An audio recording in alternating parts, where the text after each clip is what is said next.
G'day guys, Tony here again. It's February 2020. I'm sitting in front of our shed. February's been a really wet month, just as pretty much most of the world knows. Australia's just been through some pretty significant droughts, but end of January all the way through February we've had a significant amount of rain. Some places have had a fair amount of heavy flooding. We got away fairly lightly. River only came up a little bit, but everything, as you can see around me, is looking really lush and green again, which is actually quite nice. I thought I'd film this particular video in front of the shed because I'm going to recount an encounter we had and which I recorded back in, I think I recorded the video 2017, I think 2016, 2017 when it happened, and that was Chronicle number 3,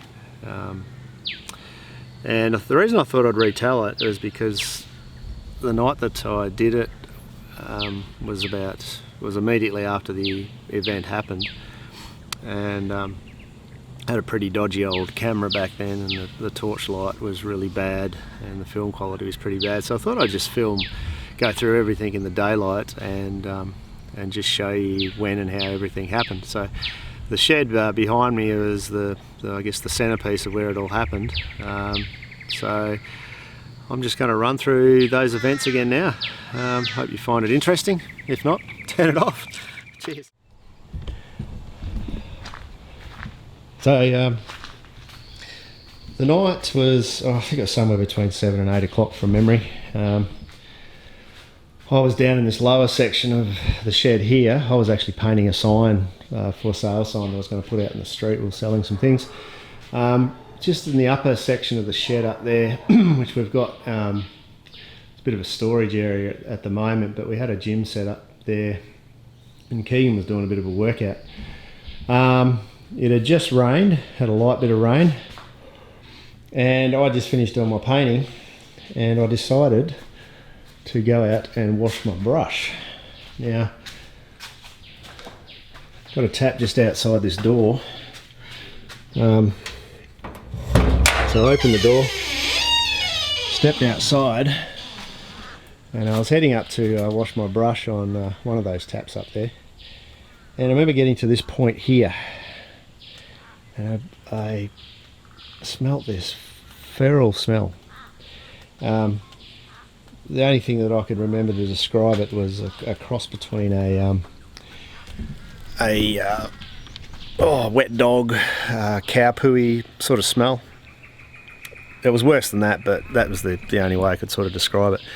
So right at that point in time I smelt it, and I remember at the time, because we were looking into Yowie stuff because of everything that had been going on, and had heard from a number of different sources that these things stink to high heaven and just have this really ferrid, putrid smell. So immediately that thought was coming through my head, oh, what if it's a Yowie? Now, right at that time that I was thinking that, I was moving up the steps and I was going to start washing my brush, and I was sort of climbing up the steps like this, heading towards the tap, and next minute Keegan's yelling out, and he screams to the front door here. He says, Dad, did you hear that? Did you hear that? And I'm thinking, what? Actually, just backing up a little bit. Just before he came to the door, our dog, our Kelpie Molly, who at the time, from memory, was down that end of the shed, just through those trees and sort of the parking area, and she had started barking and was running up the other side of the shed, heading in that direction. Heading up that way, and Keegan comes to the door at that stage too, and I was sort of shining I had the torch there and I was shining through the bushes and whatever, and couldn't see anything, but I could hear Molly chasing something up to the front. Keeg comes to the door here and he says, Dad, did you hear that? Something ran past the shed. Something ran past the shed doors, which was up that end. He was in that end of the shed doing a workout, and he'd heard this running sound and this heavy breathing sound, like from what he remember him telling me, the footsteps were like a boom, boom, boom, boom, like a 2-footed running sound, not a smell, sound, and like this heavy breathing, like a sort of thing going past the doors. I'll take you up there in a second. So this is all happening at the same time. So I'm standing here, started washing out my brushes. Actually, I don't think I'd started washing out my brushes. I was shining the torch up the top there. Couldn't see anything because at the time we had a friend's caravan parked just in that driveway area there, and that section, bare section there, where you can see those sort of palm trees, that had massive, had a couple of massive big bushes there, which were really lush and green and really filled out. So you couldn't actually see much up that way. You just see a tiny little gap, but I saw nothing through that gap. All I could hear was Molly barking and running. Keegan had come to the door, and then as he had finished describing that, further up the end of the driveway, at the entrance to our driveway, we could hear this clang, clang, clang, clang, clang of the front gates. And got to understand, and I'll take you up there in a minute, these gates are 6 foot high. They weren't open and closed, they just went clang, clang, clang, just like they had been cleared. Next minute, probably, I don't know, you lose track of time. 10, 20 seconds later, down the street, we hear the neighbour's dogs barking up the road, woof, woof, woof, and that was sort of the end of it. Now, obviously we came out to have a look at it. I gave Beck a call, told her to come up with our car at the time, and so she brought the car up. We had our torch with us and we started looking along the driveway here. So this was the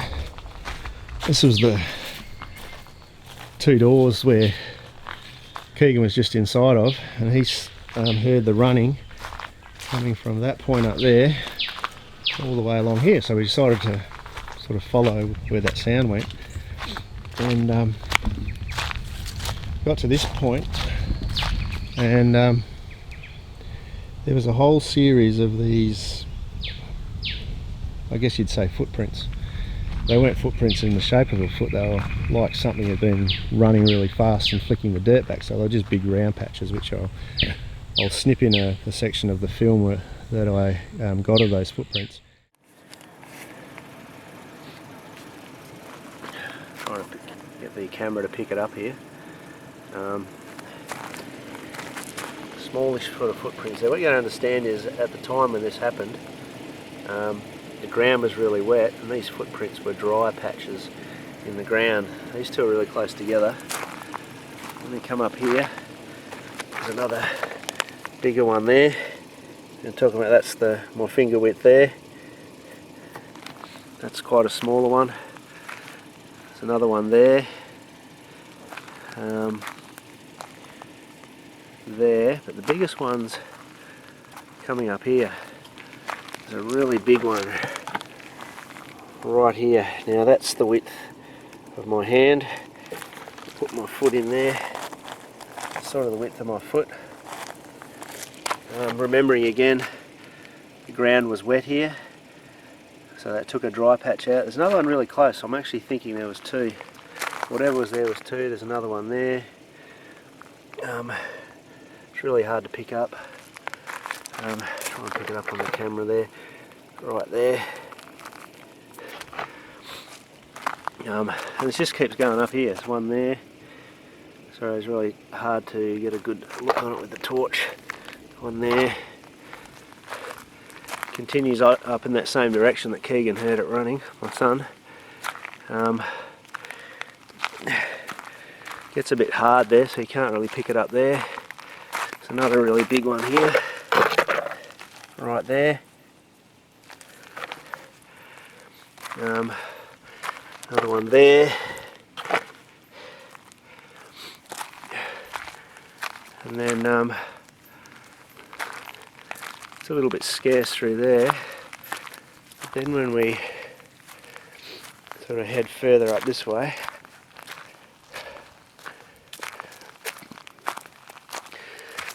right there, there's a massive one. Pretty hard to see again with the shadows. I'm trying to get a good shot here. See if we can get the torch out the way. Right there, where it's just dug up the gravel.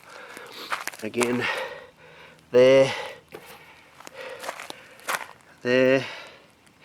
wherever I shine the torch. And then there's another one right here. And then it continues on up our driveway, which is actually hard stone and concrete. I walked out there onto the street and had a look around, couldn't see anything. Did hear some wood tapping over on the neighbour's block, which is sort of covered in trees, so I couldn't see anything. My dog's up there now having a good look around. Can't see anything or hear anything or smell anything at the moment, but these footprints are the first probably running footprints of, see there's another one right there, of footprints of something running. And look, it's footprints way bigger than a dog paw or anything like that. I'm suspecting there's two of whatever it is. A little bit better there.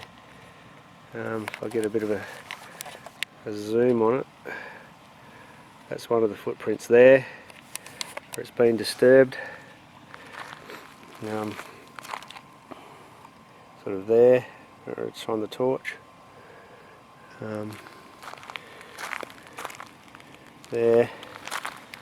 But most of the real clear ones are where it sort of started to really take off. So there's one there. See how it's broken up.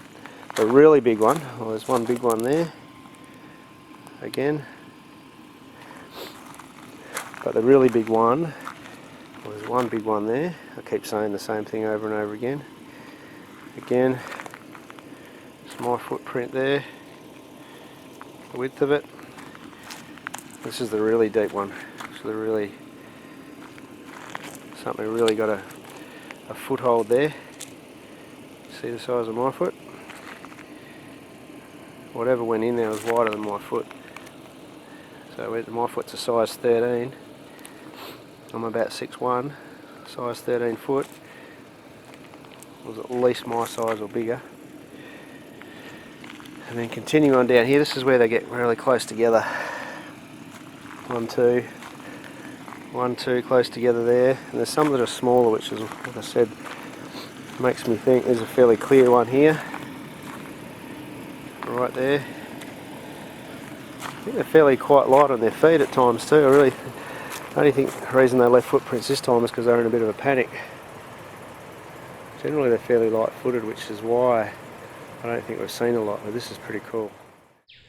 And basically really strange sort of random pattern, varying different sizes, different stride lengths. They came all the way up here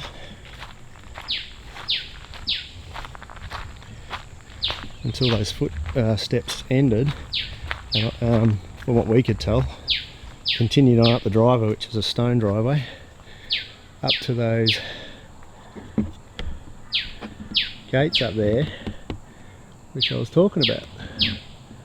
So, looking back around to the shed,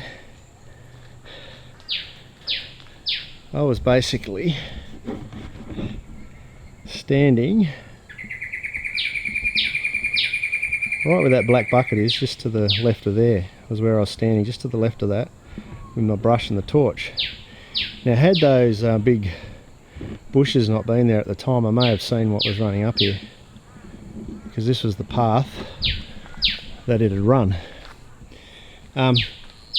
So, just recalling, like I said, the steps or the prints were sort of random lengths apart. They weren't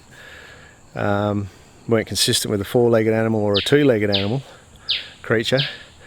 Some were wider than others, and it was just like something was up on its toes and just flicking the stones back. There's a lot more stones, loose stones that back at the time. We've had a few heavy downpours which has washed the rocks away, but they're really distinct.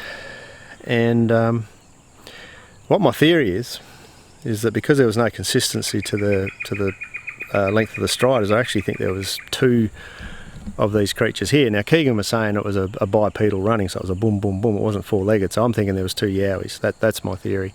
The thing stunk, or the things really smelled, extremely fast, and just by the description of what Keegan was telling me,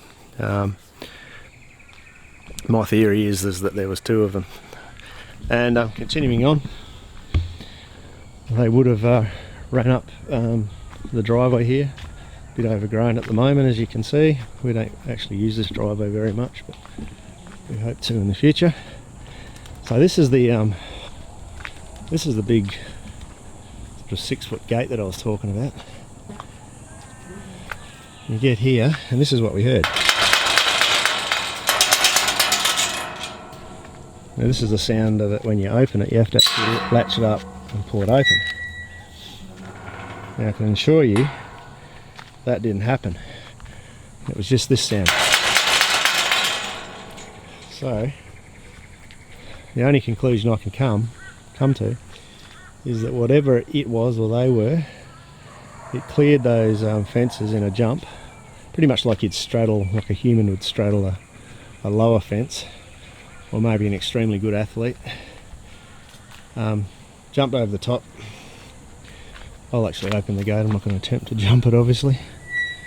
And then based on the dogs barking up the road, headed off up into that direction. Now the neighbours' dogs on both sides of the street were just going crazy. They were barking. It makes sense that they went in that direction too, because up there is the creek which heads off to the national forest in that direction, and then if you go in that direction, ends up linking up with the river which goes past our place, which is sort of a part of my theory as to the theory that I think they're using the creeks and the waterways as a bit of a highway, a bit of an avenue to come through. So